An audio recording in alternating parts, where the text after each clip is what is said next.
Welcome back to 30 Days to Learn jQuery. Today we're going to take a look at effect speeds.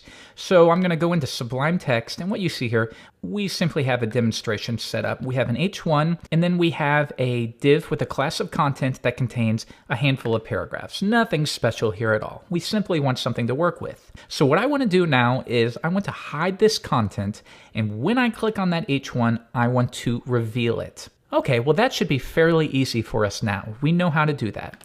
The first step is we grab the div with a class of content, and then we're going to hide all of it. If I come back, reload the page, now it's hidden. Really easy. The next step is when the user clicks on the heading 1 tag, remember, you can attach a click event listener to anything, even to the document, as you'll come to learn.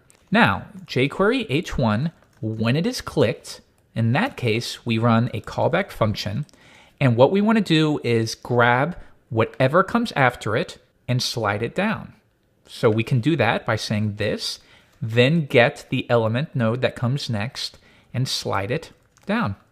That should be fairly easy. Let's try it. Refresh. I'm going to click on the H1, and sure enough, that content slides down. But have you ever thought about how do we set the speeds? How do we know how quickly that's going to slide down? Well, we can specify 2000, and that would be 2 seconds. And then we reload, click on it, and now over the course of 2 seconds, that information is going to slide down. But jQuery also offers some helper values. For instance, if I change this to slow, and we try it one more time, this time that's going to be revealed over the course of 600 milliseconds. And if we change that to fast, that's going to be up to 200 milliseconds. One more time, reveal. And now that took effect in 1/5 of a second. Now, if you want to know where this is taking place, we're going to return to the jQuery source. And in this case, I simply searched for slow because I knew that there was a slow value and it took me right to it. So here's where we are specifying what speeds are available. And if we scroll up, we can see that it's available via jQuery.fx for effects.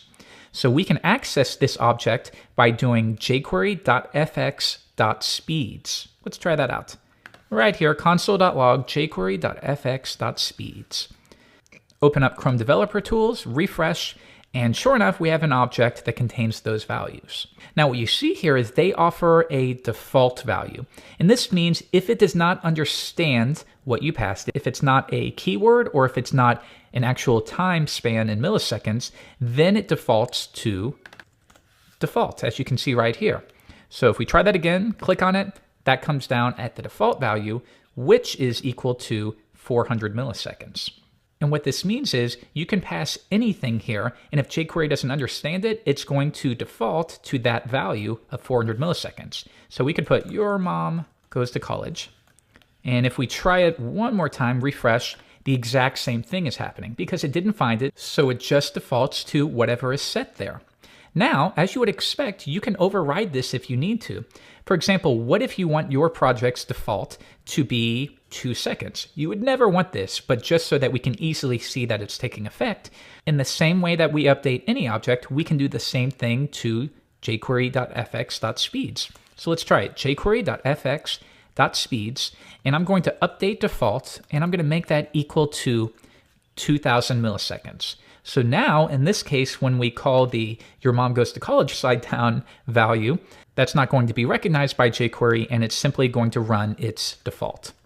So let's try it, come back, reload the page, I click on reveal, and as we'd expect, over 2 seconds that's going to display.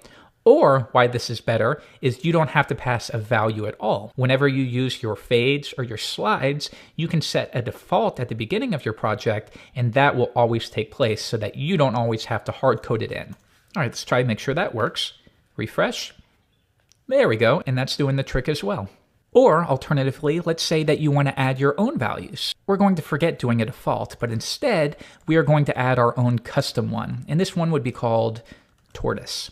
And we're going to set that to something really, really slow. Maybe you want this to take place over 5 seconds. I don't know why you ever would, but if you needed to do it, you could save that to jQuery.fx.speeds, and then whenever you want to reference that in your projects, you simply refer to tortoise. Let's try it.